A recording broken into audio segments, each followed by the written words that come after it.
Welcome to the Regen Brands Podcast, the place for brands, retailers, investors, and other food system stakeholders to learn about the consumer brands supporting regenerative agriculture and how they're changing the world. I'm your host, AC. Thanks for tuning in. Now let's get into today's conversation.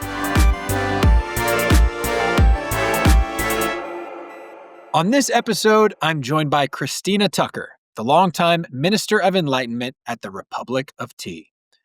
We explore the brand's 30-year journey from launching the first certified organic tea in 2003 to piloting new regenerative organic certified SKUs today.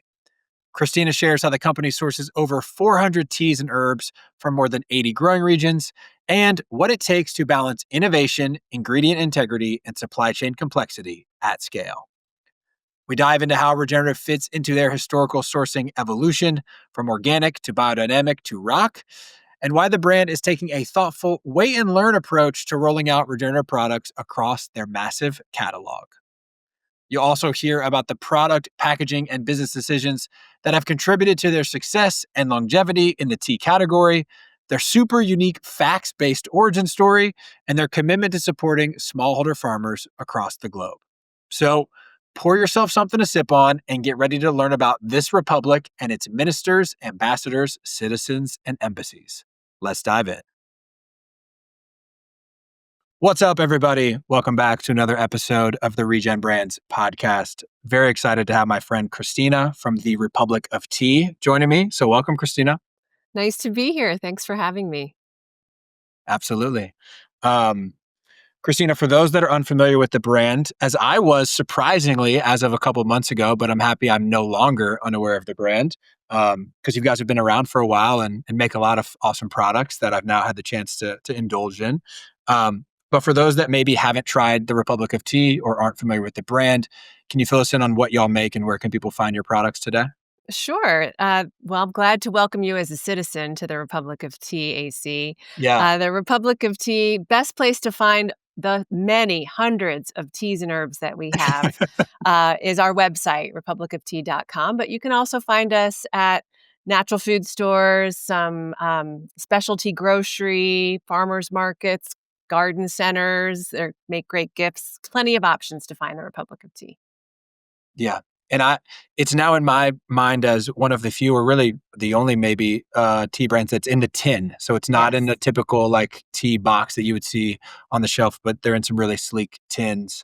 And Kristina, I got to personally thank you. This interview is one of the best things that's ever happened to my romantic relationship because my girlfriend Summer is fully addicted to peppermint tea, and you were kind enough to send us some tea before the interview, and she's been hitting the peppermint tea very hard, and she's been very impressed. So I appreciate that. Oh, I'm delighted to hear that. That's one of our favorite things when people discover something or find the Republic of Tea as a favorite option. So, and our peppermint is really good.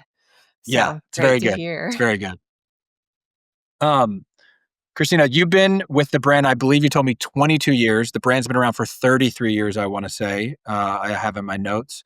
So y'all are not necessarily the new kid on the block, and you've done a lot of really cool stuff. But take us back to how did this brand begin and maybe where you kind of joined in some of your personal journey as well. Oh, thank you for asking that. It's a wonderful origin story. The Republic of Tea started as just an idea of three entrepreneurs actually, a husband and wife, Mel and Patricia Ziegler, who were the original founders of the Banana Republic.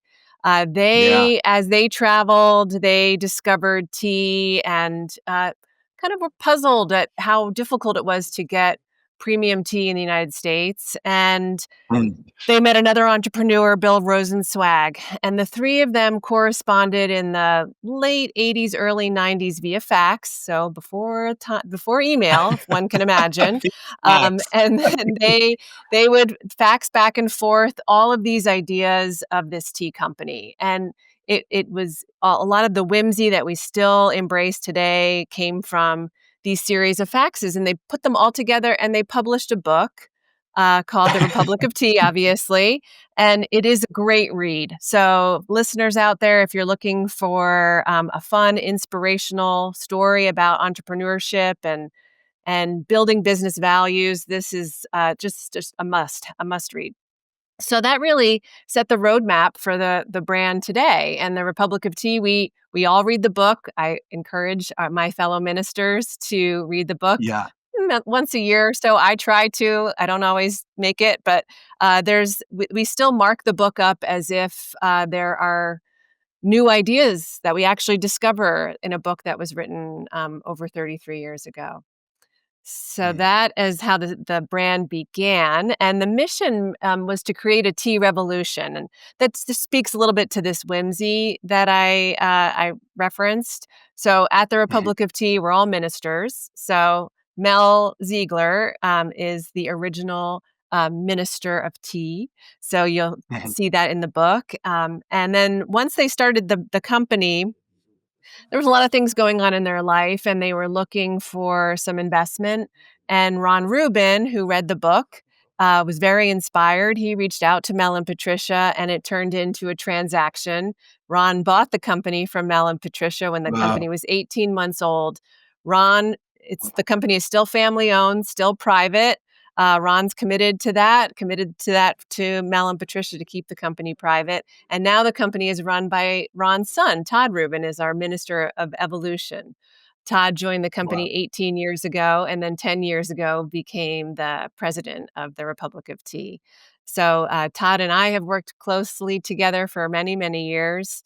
As you mentioned, yes, I've been with the company since its 10th birthday and have Wow. seen a lot of innovation, a lot of progress, while staying committed to those original values that echo through everything we do, and certainly leads us right into regenerative agriculture when we start talking about that. But there were lots Mhm. of firsts that I was a part of at the Republic of Tea, and I plan to be a part of many, many more. Yeah. Love it. Thanks for sharing all that. It's really fun history. Um, I would love for you to break down the ministers, ambassadors, citizens, and embassies, because there's the page on the website, which we'll link to in the show notes, that I think does a really fun and clear articulation of it. But you see these words used and the kind of labels used or titles used throughout the brand architecture. And I think it's really fun and different. So can you break that down for the audience, please? With pleasure. So I'll Mm. start with my title because it's pretty fun, but a lot to live up to. I'm the Minister of Enlightenment. So There you go. yeah, so that means I do a lot of different things, and I try to share the story of the Republic of Tea and how we try to enrich people's lives with our delicious, just great tasting premium teas and herbs. And I think we mentioned, yeah, we have close to 400 different varieties of teas and herbs, so there's a lot to Crazy. choose from. So with Yeah. that, we're all ministers at the Republic. You, as a citizen, you defected, so welcome. You're now a very special part of our special place or whimsical, mythical place, the Republic of Tea. Yeah. The salespeople out in the field, they're our ambassadors, and they carry the story to our embassies, which would be our retailers out there. And then, Mm. yes, the most esteemed of all would be our citizens, those who sip the Republic of Tea.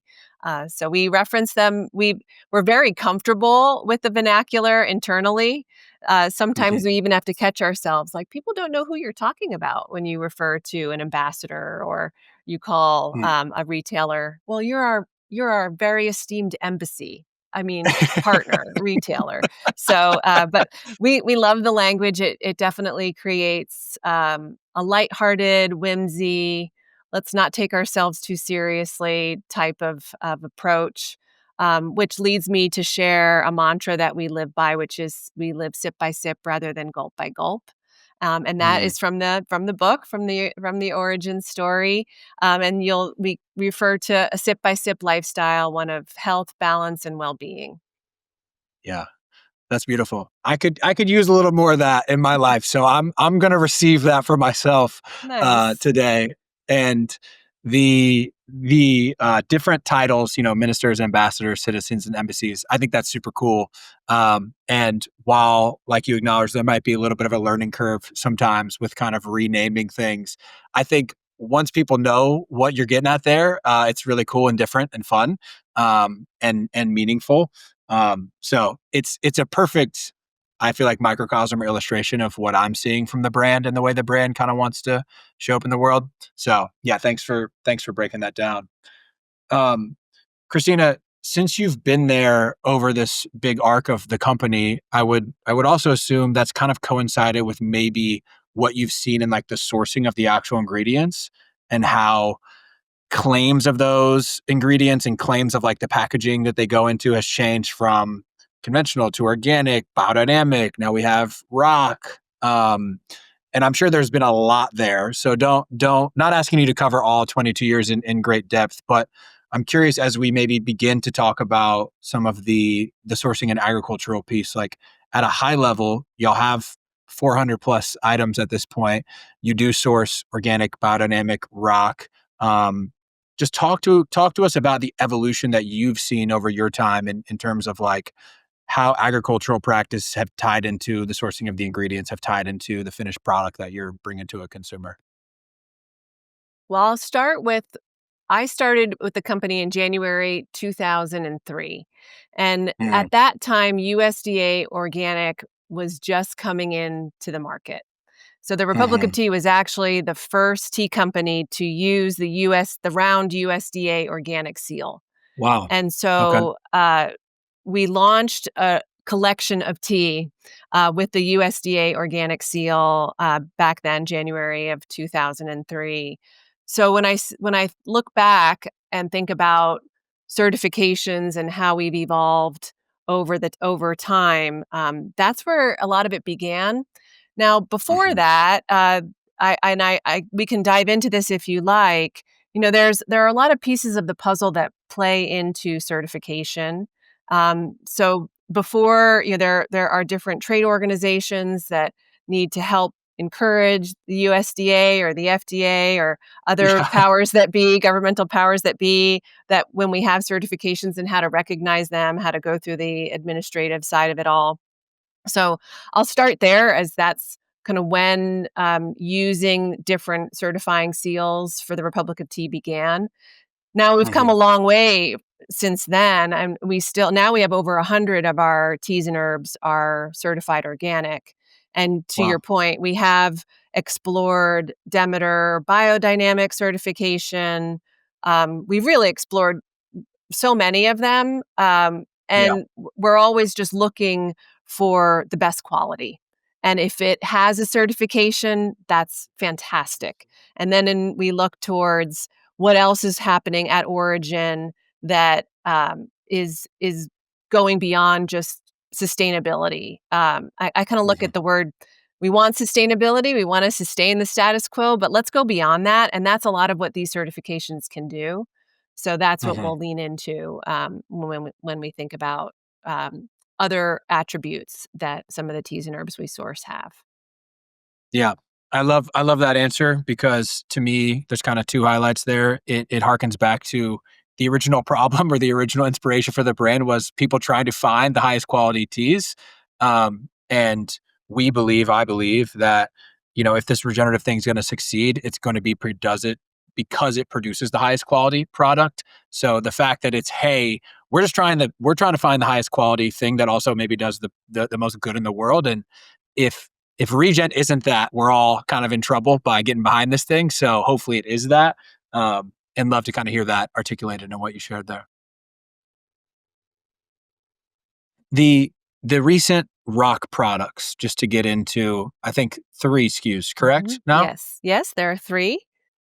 Yeah. How did those come about? What was the inspiration to work on those? We're always looking for how we can do the best, how we can go beyond. So, Mhm. regenerative organic certification is a natural fit. And then it was the journey to find the quality, the story, Yeah. the volume that we could then bring to market. So we were very fortunate to find this garden in Assam, the Chatwar Garden. It's on the um, Brahmaputra River and has a beautiful color in the cup. It's a full bodied Assam that's not harsh. Assam teas typically are made to hold milk really well. They're They're made to have a really Mm. strong like malty finish, whereas Uh-huh. the one that we found is pretty balanced. And then, of course, a great attribute to it is that it carries the Regenerative Organic Certification, and that's becoming more and more important to us because it's more than just soil health. That it's taking into Mhm. account the welfare of the people that are at the garden and the animals and the whole holistic farming approach is really important to us at the Republic of Tea. Always has been. Environmental, economic, and equality. All that consciousness is built into the charter of the brand from way back 30 plus years ago. So that's the story of the Assam. We have that available in our signature round unbleached paper tea bags that are Mhm. very uh, renowned to the Republic of Tea. And then we Yeah. also put the Assam tea in an iced tea pouch so people could easily make a quart of iced tea and have a Mm. nice, classic, clean black iced tea. So those are the first two iterations on the Assam side. And then we were able to source an organic Tulsi, rock certified Tulsi, also from northern India. And this is an adaptogenic herb. It has a little clove-like finish. This is the Krishna variety of Tulsi. It's what I'm sipping on right Mhm. now. It's very Nice. calming and soothing, wonderful to have really any time of the day. It's caffeine-free. It's just a lovely herb that, again, carries those three key pillars of regenerative organic certification. So taking into account the environment, the animal welfare, and certainly the people who are making it all happen. Yeah. Yeah, I love that, and we maybe should have even gone into the macro a little bit with, Mm, the amount of what I would call, like, sourcing complexity mm. y'all probably deal with. I'm looking at my notes for you gave me the number of countries, last time we spoke. I think it was over 80 countries that y'all source from. Yes, not Um, all at the same so time, but they're all in our repertoire because we yeah. need to have redundancy and need to be looking always for, especially when we're sourcing so many different herbs. Now, Camellia Mhm. sinensis, predominantly we're sourcing from China and India, Sri Lanka, Japan, Taiwan, maybe a few other countries that are kind of like New World tea origins. Yeah. But those are the primary ones. But herbs are everywhere. So we're Mhm. sourcing, not only from the U.S. but different states have the ability to grow certain herbs really well. And then there are herbs that won't grow in the U.S. at all, and we have to just scour the earth to find some of these different plants that we want to be able to blend with and offer our citizens. It's very Mhm. complex supply chain. Yes, AC. Yes, it is. Yeah. I mean, I can't even imagine, because I'm assuming there's lots of smallholder farmers actually growing the product, then there's Yes. probably some sort of cooperative representing them, and then there might even be, like, some sort of manufacturing or production component attached or unattached from that. Then you got the whole logistics of actually receiving it, manufacturing it. We haven't even I don't even know if you guys self-manufacture, co-manufacture, so, um, I'm sure there's a lot that goes into, getting my girlfriend her cup of peppermint tea. Well, that's one of the easier ones because that grows in Washington State. So, Yeah. but we do. It is. We have a significant and dedicated team who work on our procurement. We do bring everything for the most part. I'll make one exception, but we bring all these ingredients into the U.S. and package here. So Mm. we have a facility in Southern Illinois where we do all Mm. of our blending and packing. The exception Nice. would be matcha in from Japan. We have that packaged and sealed over at origin just because one matcha gets exposed to oxygen, you're just going to, the quality will get degraded. So that happens there. But everything else we're doing in the U.S. and but that adds complexity. While maybe it simplifies in some way, but we have to bring all of these ingredients in, and they're all coming in from both coasts, and so Yeah. transportation is and logistics around that big part of what our procurement team does. Not to mention, of course, sourcing and keeping up with Mhm. all the changes that are happening all the time from Just weather is a huge factor. And then Yeah. you add on all the other components I'm sure you can imagine. So Yeah. it's a very dynamic, but very experienced and dedicated team that we have working on procurement. Yeah, whatever challenges presented themselves in international procurement before the year of 2025, I'm sure have been greatly increased in complexity in the year of 2025. Well said, yes. Yeah. And maybe we'll get into that a little bit more later on in the show. But to stay on the regen piece for a second, you kind of inflected on volume, the word volume when you were talking about the rock SKUs. Mhm. Um, Unpack that a little bit more. Like why the inflection there? What is like a necessity from a volume perspective just for anything that y'all do to like make it work? And it sounded like maybe there was a story to be told there on the rock SKUs. What I was implying is as we try to broaden regenerative organic certified teas and herbs, Yeah. that's a component there because there are other tea Hmm. companies that will be part of that as well. And so as Yeah. we all work together, there is limited supply. There's only going to be so much harvest of one particular plant Yeah. every season, every harvest season. So taking that into account, we also don't want to strain the supply. So Right. we have to make sure. And then sometimes we've had this happen. We have a really lovely collection of teas. Now I'm going to tangent briefly here. So at Yeah. the Republic of Please. Tea, we have numerous like mini brands within the company, Mm, over 30. So one of our, like venture to say, mini brands is our organic super herbs. So that peppermint that okay. your girlfriend enjoys, that is part of our super herbs. So these are all organic, single origin herbs.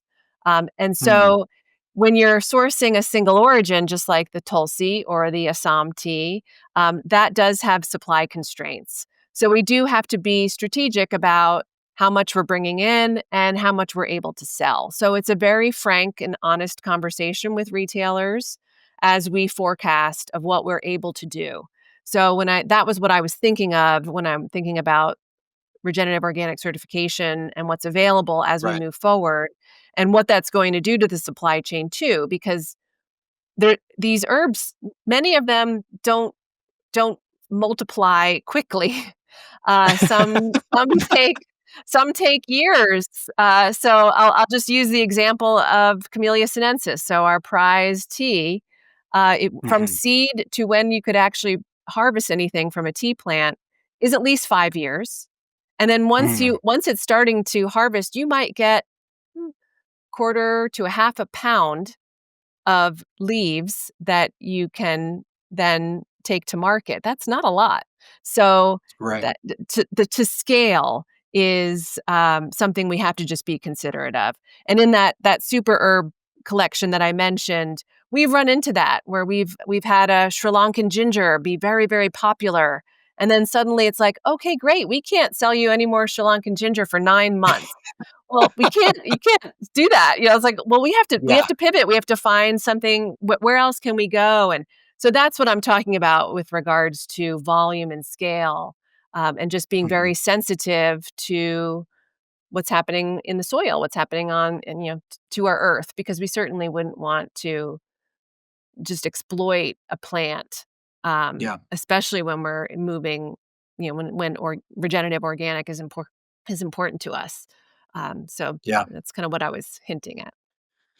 Yeah, and we see this as a theme in almost every conversation we have. Doesn't matter what the product type or commodity it is that we're trying to talk about from a regen perspective. There is this, you know, chicken and egg song and dance between supply and demand. And in some places we have kind of an oversupply under demand scenario. In some places we have a undersupply over demand scenario. Mhm. In some places we kind of have the right match, but the pricing of the cogs and the pricing of the end product from an SRP perspective doesn't make sense.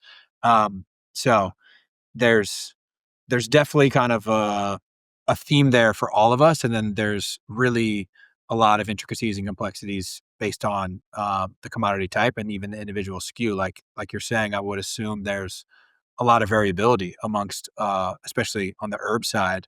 Um, maybe a dumb question coming off of that is like the average shelf life of some of those herbs would be what? So like if I think about y'all trying to plan for a single harvest and then the selling of that output, 9 months, 12 months, 36 months, 5 months. It varies, of course it Yeah. does, 'cause that why would it be easy?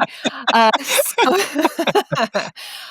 for Yeah. the most part, because these are plants that are dried, we we have a best sipped by date on every one of our tins of Mhm. 2 years from manufacturer, some herbs 3 years. So Okay. there is a long, relative to other products out Right. there, we do have a healthy shelf life, and we Yeah. try diligently to ship with as much of that 2 to 3 years as possible to our retailers. So we're fortunate in that, but it's always best when it's most fresh. So we Yeah. wanna be as close to freshness as possible. We do have the advantage in that our special packaging, these tins, are airtight.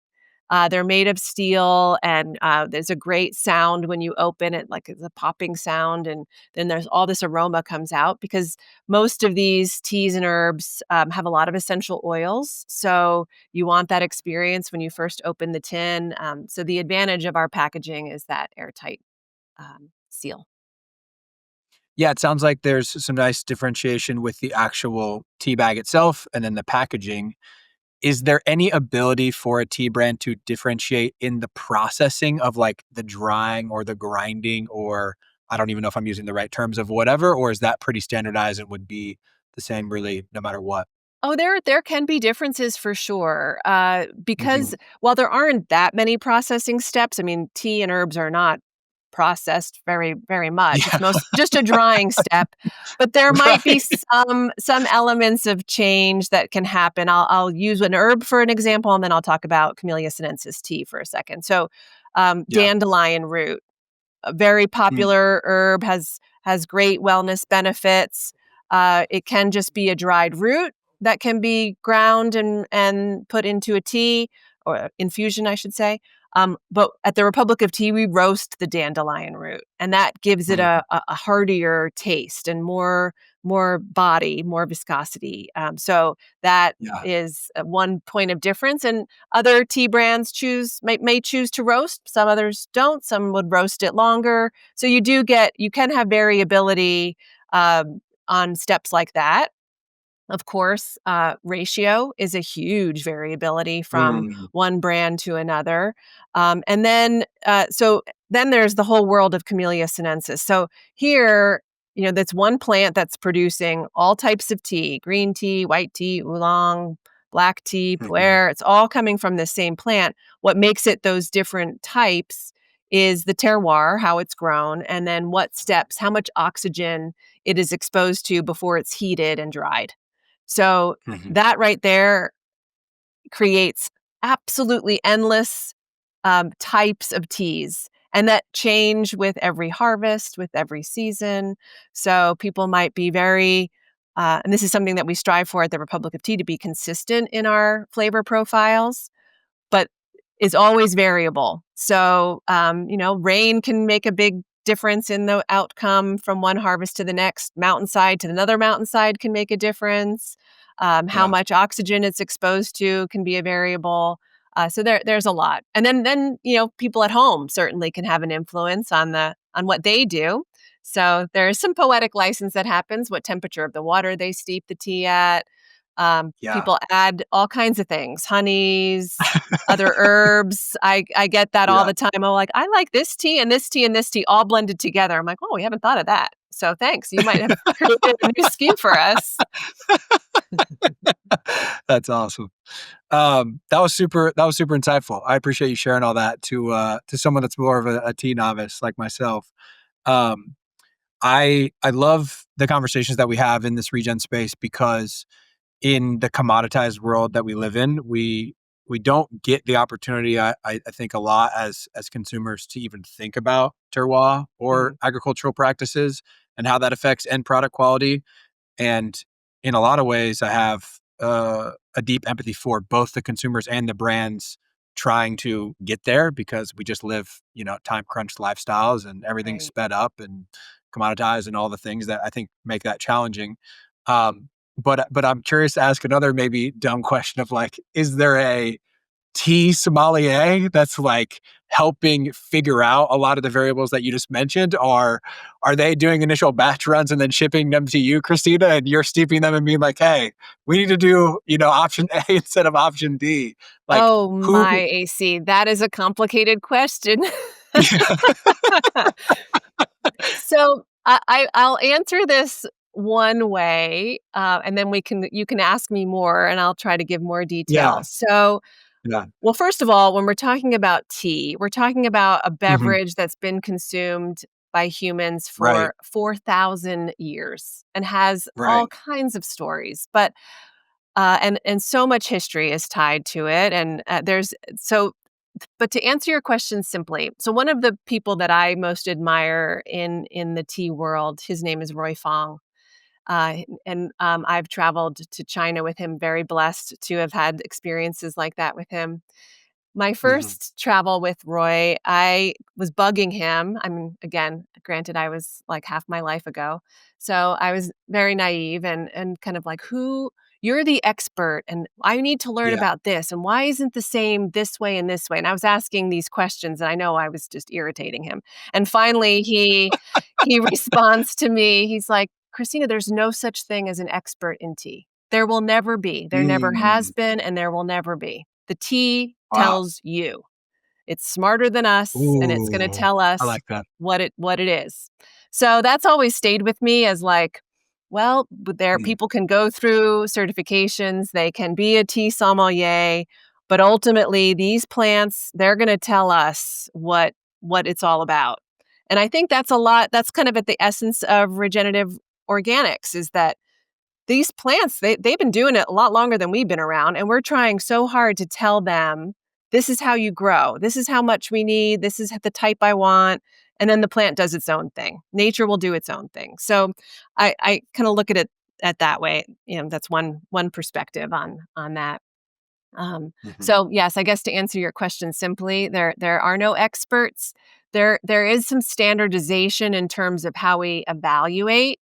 Mm. There's ways to evaluate tea that is it's subjective, but people have enough training to know different nuances, different flavor profiles to be able to go through a process. It's called cupping, and it's done Mm. at origin. We have labs that we're cupping every day at the Republic of Tea, multiple times a day, to kind of set those bench standards and then compare and contrast because we do want to deliver the most consistent cup as possible to our loyal citizens because they expect to get a new tin and have it be just as great as Yeah. what they loved the last time. So we do our best to maintain that consistency, but that can be challenging. But the cupping methodology, that's been consistent for hundreds of years of how to taste tea and measure it, and then use that as a standard.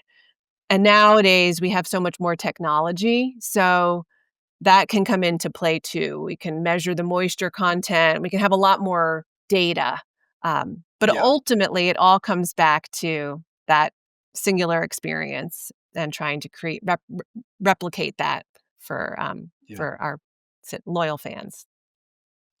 It's fascinating, and that wisdom that you just shared, I was looking at my notes for this quote from our first conversation, and I don't know if this was something you said or if it was something that's also echoed maybe in marketing copy of the brand, but I wrote down, "So many different types of people drink tea, hyphen, what is their ritual?" question mark, which is, I think, indicative of how you all approach the marketplace, which is there that is the case. And ultimately, like, it's the tea and the individual consuming the tea at that time that are gonna, you know, harbor the knowledge of what the experience is like in that moment. So I think that's cool.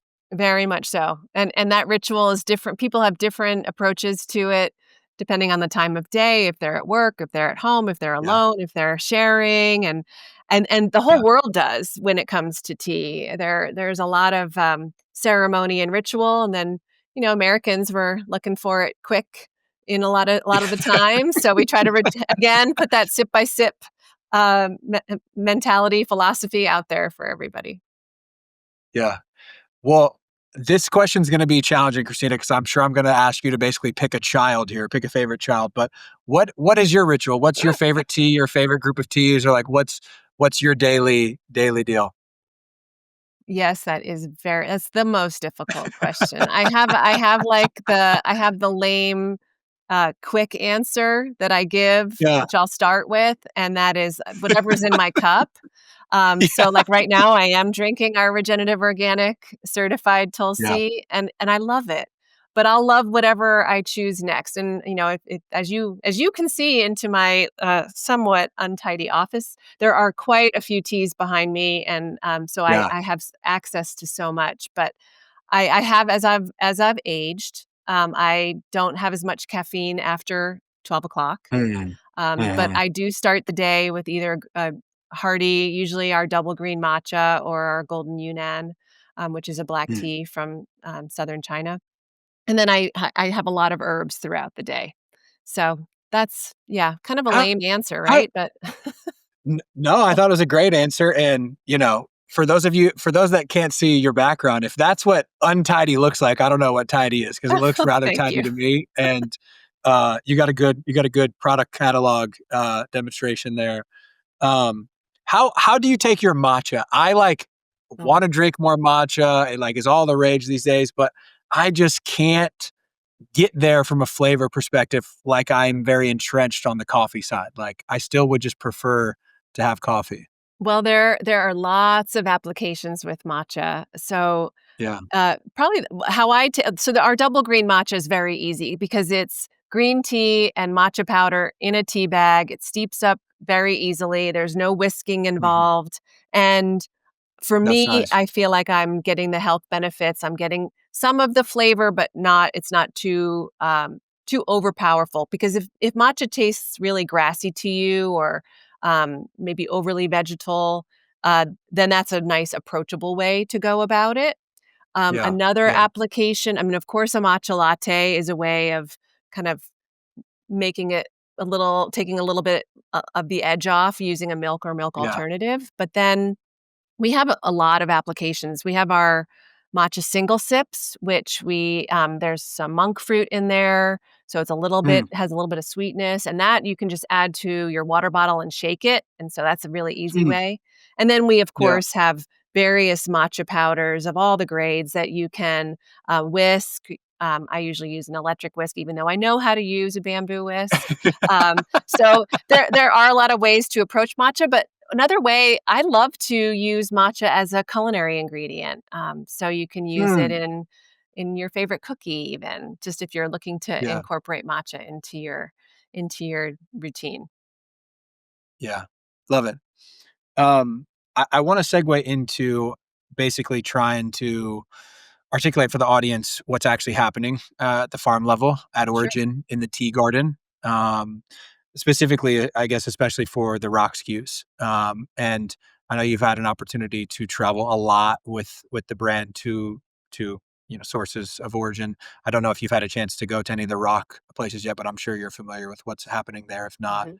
Um, you mentioned in our previous conversation, and I wanna just kinda tee you up to highlight maybe 2 or 3 things.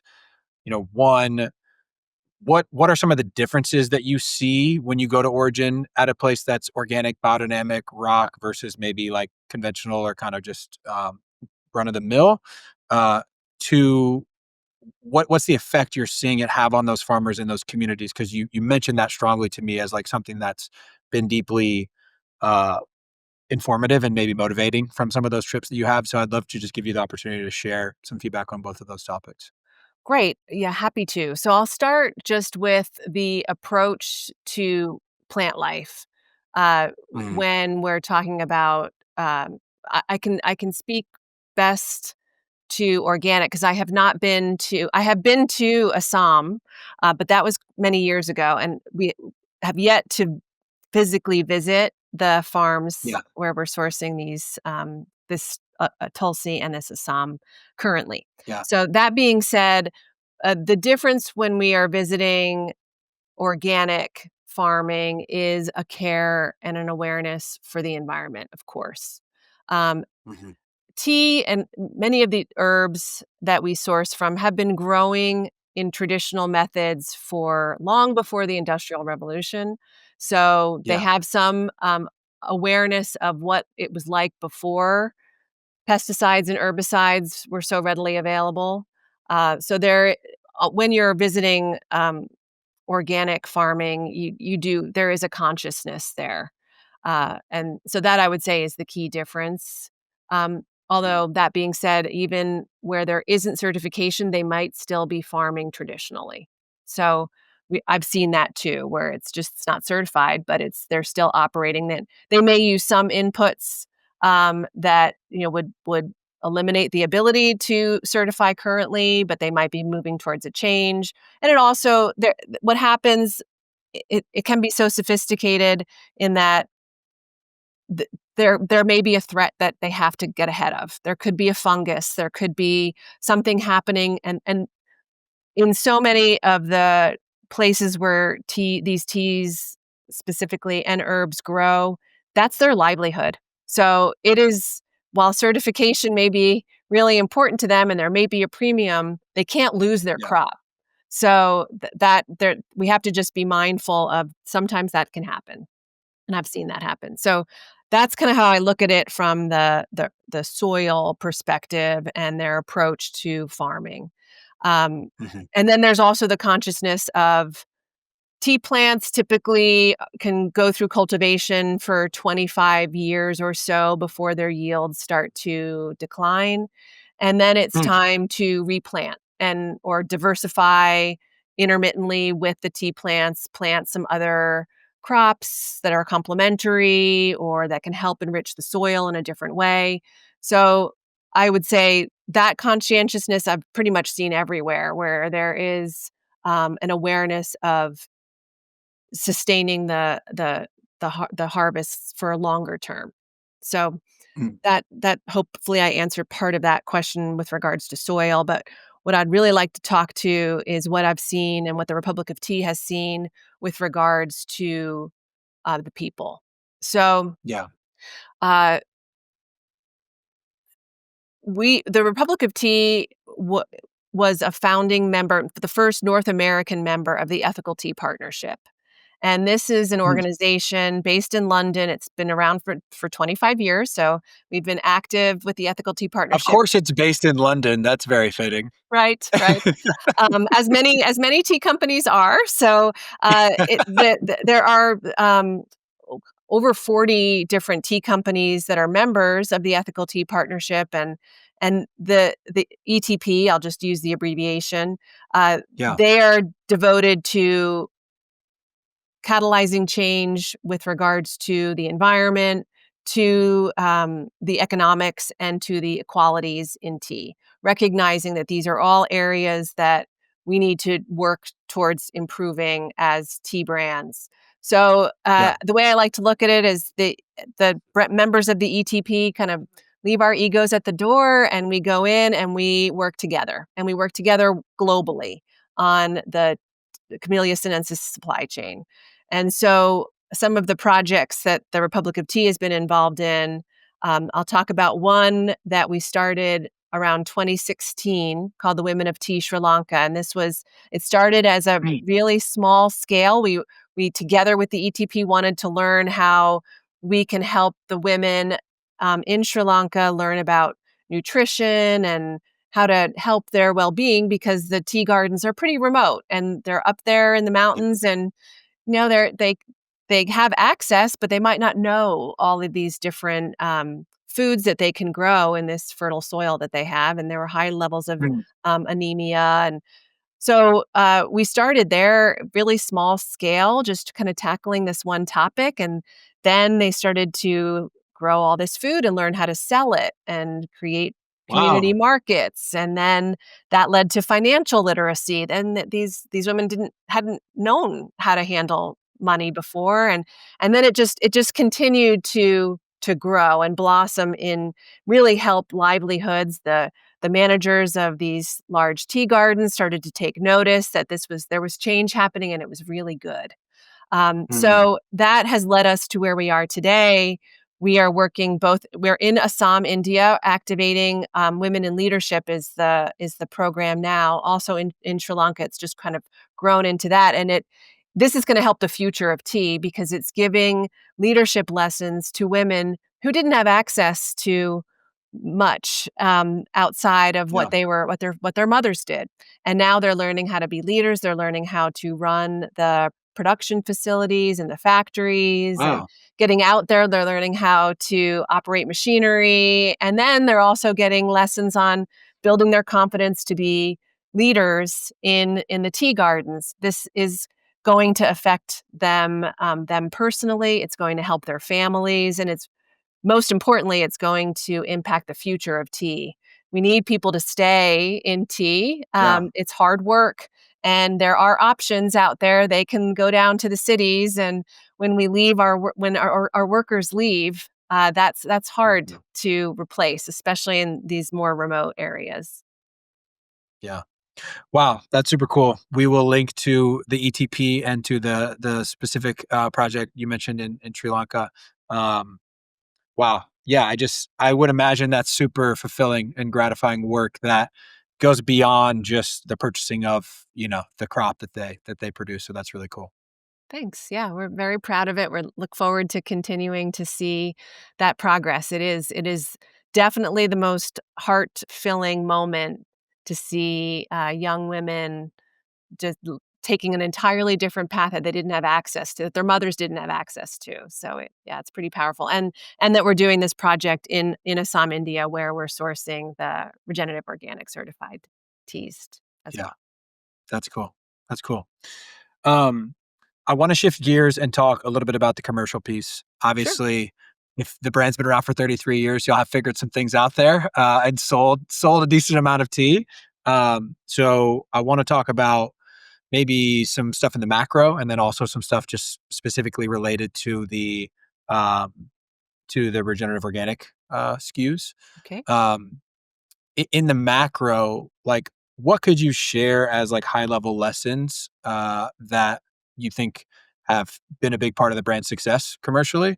And maybe could you share one or two like specific nuances of how the CPG go to market plan or playbook or whatever changes in the tea category? Like, what's unique about selling tea versus something else in the store?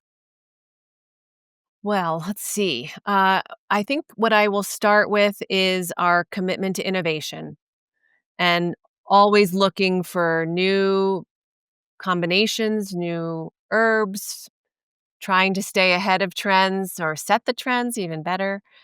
So Yeah. looking and keeping the innovation very healthy. So we've launched new delicious premium teas and herbs in the tens, 20s, 30 count a year for all these Yeah. years. So we've definitely been committed to expanding that portfolio. Uh, we're not. We try to be better at SKU rationalization, but um, to your question earlier, they are like our children. You know, that we and just to give a little bit Yeah. more window into the Republic of Tea, maybe this is something that's unique to our commercialization, is that Yeah. we won't launch it until we feel like it's right. So we could go Mm. through. We have gone through upwards of 80 iterations of a blend to be like, Wow. okay, we're there. We all agree this is it. This is going to be the winner. So there's a high level of commitment to quality throughout the whole go to market strategy. Um, so I'll share innovation as a key part of it. Education is also a key pillar, and that is investing in the education of our retailer partners, giving them as many tools as we can, exposing them to as much as they might want to learn about. And also, when I think about education, certainly we have a content-rich website, but we try to put a lot of information on our labels. Mm. Sometimes that's not considered best practice to have as many words as the Republic of Tea puts on a label, but Yeah. we want to invest in that space and give our citizens the ability to maybe learn something while they're enjoying their tea and looking at our beautiful tins. That kind of Yeah. echoes back to what I wanted to share earlier is a lot of this is art. Not only like the whole procurement is art, and we Right. embrace that all the way to the artwork that we put on our tin. So maybe that's a little bit of a differentiation when it comes to commercialization too, as we take that approach. Definitely premium, high quality, innovation, education. Those are all key components, and of course, deliciousness and great taste. Yeah. That's just critical. It's first stop. It's Yeah. it's it's funny. I haven't been in many tea shops in my life, but I'm thinking of just like a main street independent tea shop, right? And when I think about when visiting a place like that, is I think of a really sweet woman behind the counter that could tell you 1,000 things about any of the SKUs, and I think about there being just a copious amount of SKUs, right? And so when I think about what you just shared about the brand, it really feels like the brand and the business has been able to really capture and like be committed to that like spirit of just like the tea apothecary, Mhm. um but also like scale and create a meaningful brand in the world that I'm sure has efficiency and scale and has profitability and all the things that you need to run a successful business that has the level of scale that y'all have. So I just think that's a really fun thing, that it seems like the organization's doing a good job of kind of straddling both of those needs and desires. Certainly trying to. I mean, there's when we think about our retailer partners, there's limited shelf space. So Right. we have to be mindful Right. of that. One cool nuance is our tins are 2.5 inches, which is smaller than many other products that are on the shelf Hmm. across the store. So that's an advantage. And also, we have 36 to 50 servings per tin. So that Hmm. 2.5 inches on the shelf produce more servings than other packages. So those are just some of those nuances that make us a little different. That I Yeah. thought is worth mentioning, and we try to do that. We try to be really considerate of the challenges the retailers are facing, and what limits they might be going into. Um, I'll also say that for the most part, we ship direct. So there Hmm. gives some flexibility where one retailer can customize their assortment and be very different from another retailer. And Yeah. especially over these decades, there are so many more players. There's so much more availability. What a dream.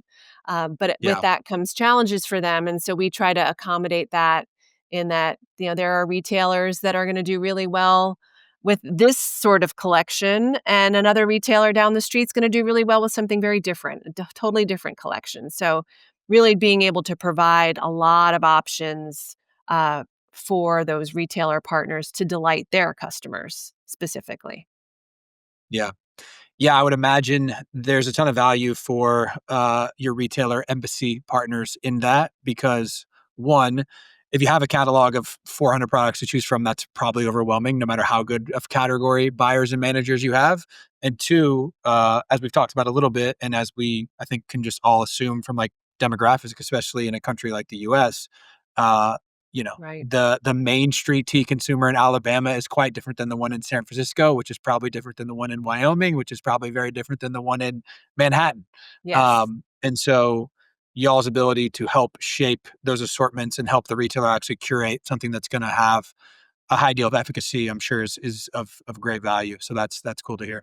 Yes, and to your point about matcha, well, matcha, trends very is trending everywhere now, but where the trend Yeah. escalated first were the coasts, especially Yeah.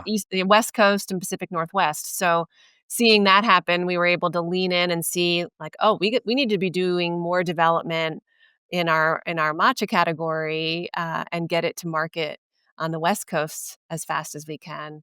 Uh, and Yeah. and and then I'll just lean in a little bit more on that innovation side too, AC, with regards to we have the ability to customize too.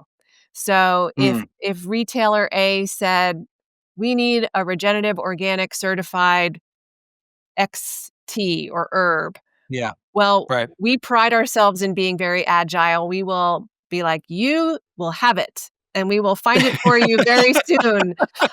So that we do act quite fast, and we've done that year in, year out for many of our most esteemed retailer partners.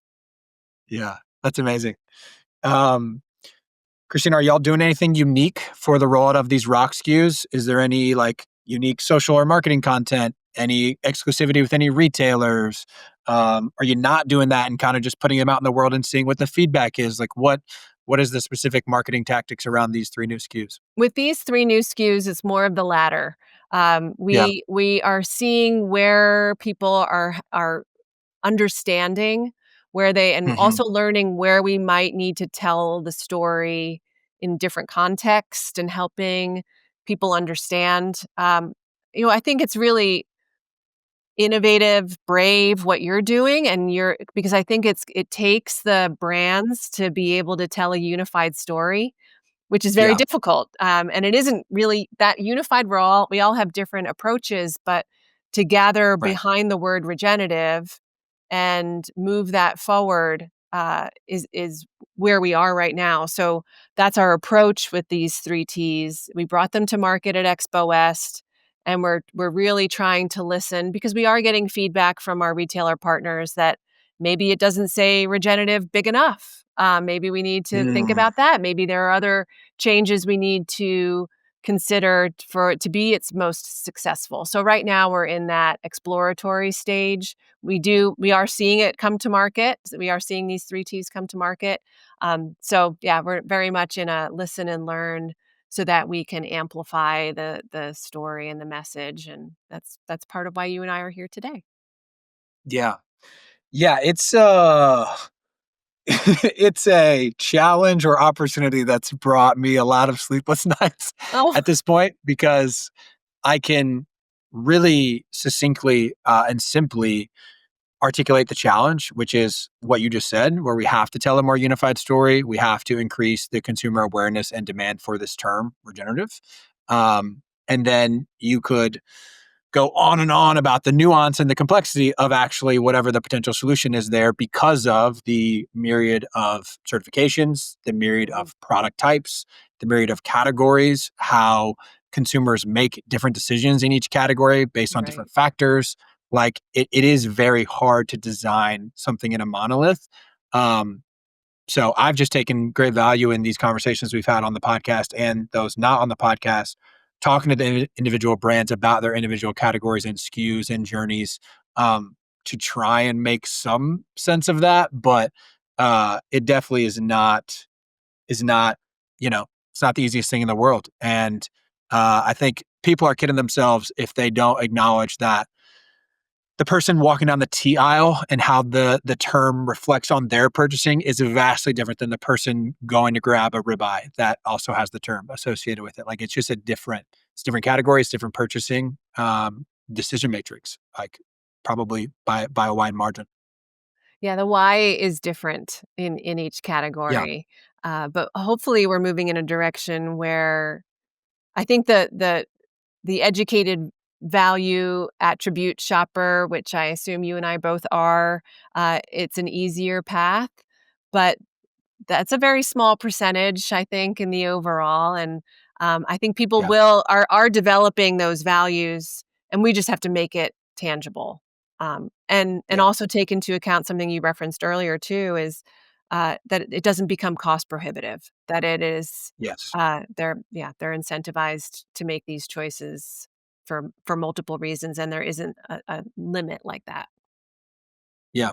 And I think 100% to that. And I am always kind of banging the drum of challenging retailers to be more a part of the solution Mhm. there. Cause I think we historically in our industry kind of just tell brands, processors, and farmers go figure out that price parity problem or potential solution. And the retailers and the distributors, especially in our space, need to Mm. play an active role there.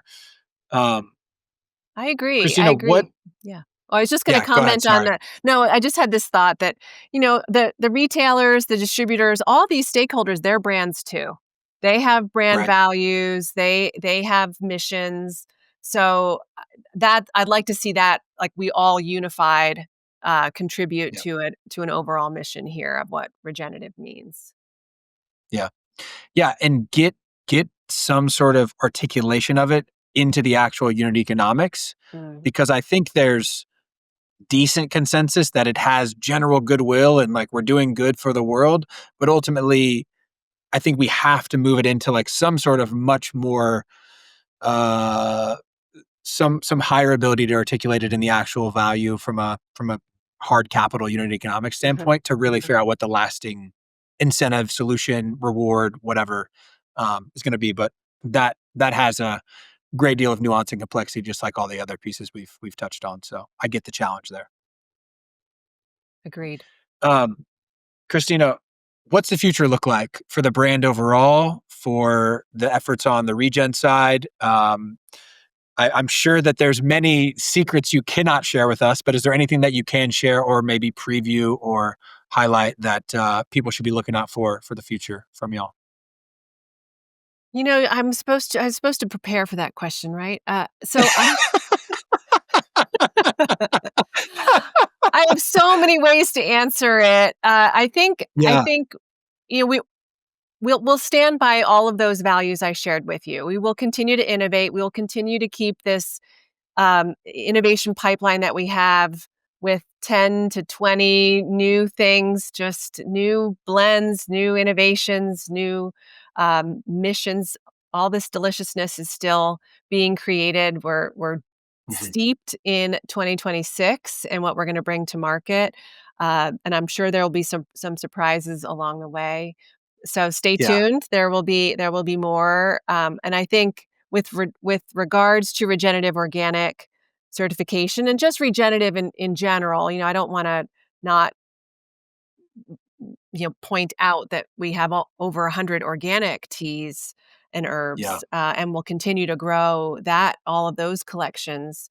Uh, is we'll continue to stay mindful of what the retailers are looking for what the consumers are looking for. Right now, in the short term, in the near term, we're just so focused on seasonality. A lot of people start yeah. drinking tea in about a week, and they just increase their consumption all the way through the winter. And the Republic of Tea is so giftable, so we have a very strong Mm, fall and even stronger holiday season ahead of us. So that's what we're looking at in the near term. But like I mentioned, 2026 is not too far off in the horizon, so we'll have some innovation to bring to market coming soon. yeah. And try to stay on Well, we look trend. There are forward some to some cool trends coming. Yes, yeah, I'll stop there. nice.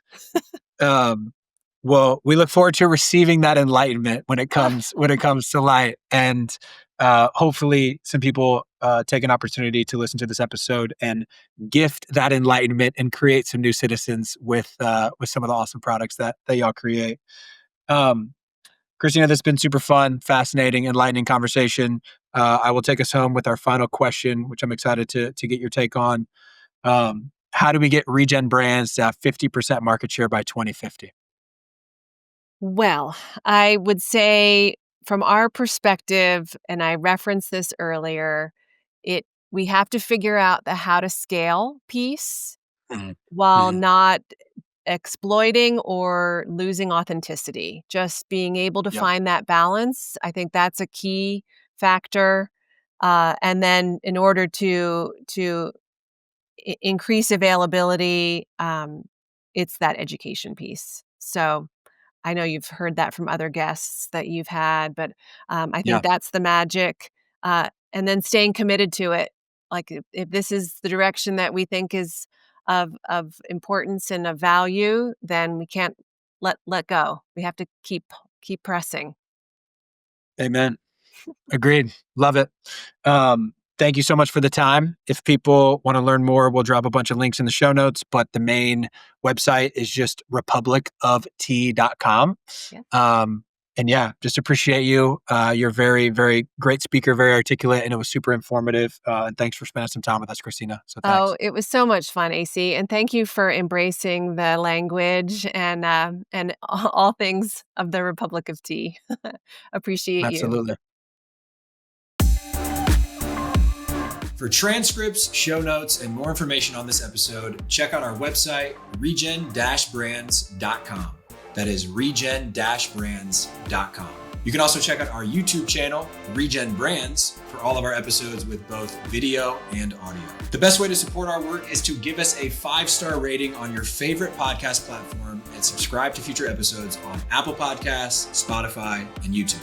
You can also subscribe to our newsletter, the Regen Brands Weekly, and follow our Regen Brands LinkedIn page to stay in the know on all the latest news, insights, and perspectives from the world of regenerative CPG. Thanks so much for tuning into the Regen Brands podcast. We hope you learned something new in this episode and it empowers you to use your voice, your time, your talent, and your dollars to help us build a better and more regenerative food system. Love you guys.